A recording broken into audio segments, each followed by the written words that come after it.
राहुल गांधी ने रविवार को असम में विधानसभा चुनाव अभियान की शुरुआत की। इस दौरान राहुल ने कहा कि अवैध घुसपैठ एक मुद्दा है, लेकिन असम के लोगों में वो क्षमता है कि इस मुद्दे को वो खुद सुलझा सकते हैं। रात 12 बजे के बाद से देश भर में सभी गाड़ियों के लिए फास्टैग अनिवार्य हो जाएगा। ऐसे में आप अगर कल सुबह हाईवे पकड़कर घूमने निकलने वाले हैं या किसी की शादी में जा रहे हैं, तो यहां जान लीजिए कि आपकी गाड़ी के लिए फास्टैग जरूरी है।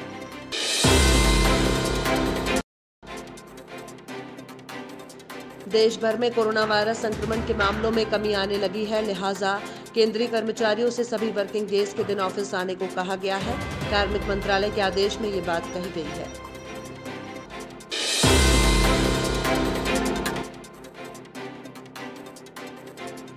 देशवासियों को इस हफ्ते के पहले दिन ही महंगाई की जबरदस्त चोट पड़ती दिख रही है। एलपीजी सिलेंडर के दाम 50 रुपए बढ़ गए हैं, जबकि पेट्रोल डीजल के दाम में भी 26 पैसे प्रति लीटर की बढ़त हुई है।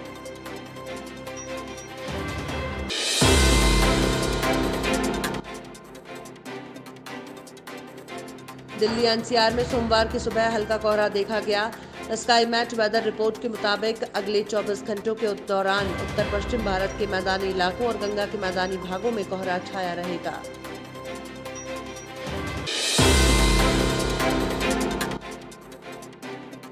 त्रिपुरा के मुख्यमंत्री विप्लव देव ने शनिवार को कहा कि गृह मंत्री अमित शाह नेपाल और श्रीलंका जैसे पड़ोसी देशों में भी भारतीय जनता पार्टी का विस्तार करना चाहते हैं।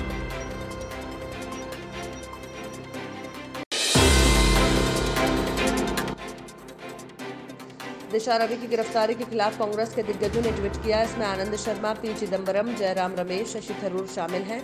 पी चिदम्बरम ने इस गिरफ्तारी को गलत बताते हुए कहा कि इस देश में किसानों के पक्ष में किया गया एक टूल किट चीनी घुसपैठ से भी ज्यादा खतरनाक हो गया है।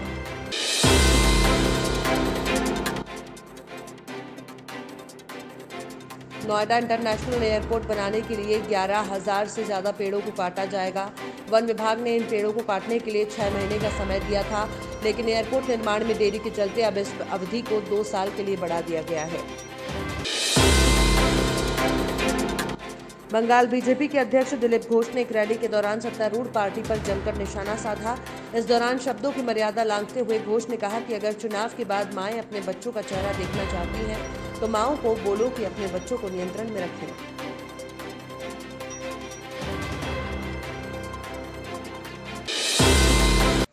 देश में बीते 2 हफ्तों से संक्रमण के रोजाना मामले 15,000 से कम दर्ज हो रहे हैं। इसके अलावा करीब 1.5 महीने से मौतों का आंकड़ा भी घटकर 200 से नीचे आ गया है। पिछले 24 घंटों में कोरोना वायरस महामारी के 11,639 नए मामले सामने आए हैं। कांग्रेस नेता राहुल गांधी ने रसोई गैस की कीमतों में बढ़ोतरी को लेकर मोदी सरकार पर निशाना साधा है। राहुल गांधी ने कहा कि जनता से लूट हो रही है और सिर्फ 2 का विकास हो रहा है। राहुल गांधी लगातार मोदी सरकार पर हमलावर हैं।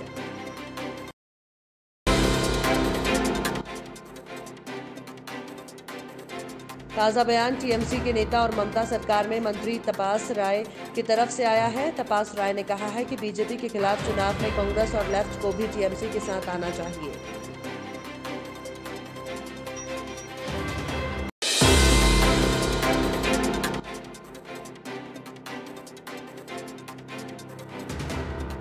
केंद्र सरकार के कृषि कानूनों के खिलाफ आंदोलन करते हुए किसानों को 80 से ज्यादा दिन हो चुके हैं।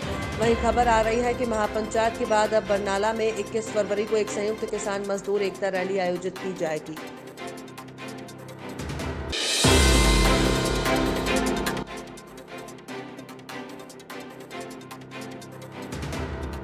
ग्रेटा थनबर्ग टूलकिट केस में पहली गिरफ्तारी के जरिए दिल्ली पुलिस किसान आंदोलन में खालिस्तानी साजिश खोजने में जुट गई है। इस मामले में गिरफ्तार 21 साल की छात्रा दिशा और रवि 5 दिन की पुलिस हिरासत में हैं। देश की आर्थिक राजधानी मुंबई में एक बार कोरोना पैर पसारता नजर आ रहा है। मुंबई में कोरोना के नए मरीजों की संख्या में इजाफा देखा जा रहा है। मुंबई में पिछले हफ्ते कोरोना के मरीजों की संख्या 500 से कम थी, वहीं अब कोरोना मरीजों की संख्या 500 से ज्यादा हो गई है। ब्रिटेन के प्रिंस हैरी की पत्नी मेघन मार्कल ने वैलेंटाइन डे के मौके पर पूरी दुनिया के साथ एक खुशखबरी शेयर की है। प्रिंस हैरी और मेघन मार्कल दूसरी बार माता पिता बनने जा रहे हैं। मेघन ने इससे पहले मई 2019 में बेटे को जन्म दिया था।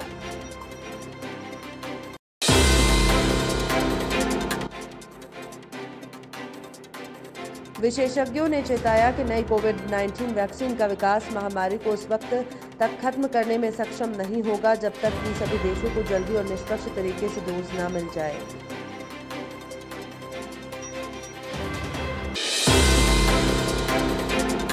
साल 2002 में फिल्म रहना है तेरे दिल में अपने बॉलीवुड करियर की शुरुआत करने वाली अभिनेत्री दिया मिर्जा एक बार फिर से शादी के बंधन में बंधने जा रही हैं। दिया मिर्जा आज एक समारोह में व्यवसायी वैभव राखी के साथ शादी के बंधन में बंधने जा रही हैं।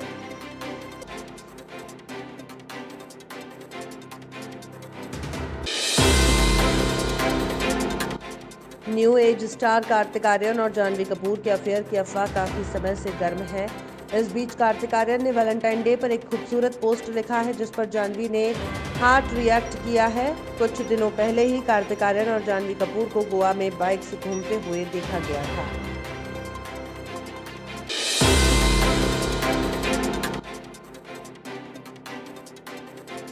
किसान आंदोलन के दौरान मरे किसानों के बारे में हरियाणा के कृषि मंत्री जेपी दलाल के बयान पर विवाद हो गया है। बॉलीवुड एक्ट्रेस उर्मिला मातोंडकर ने भी दलाल पर हमला बोला है।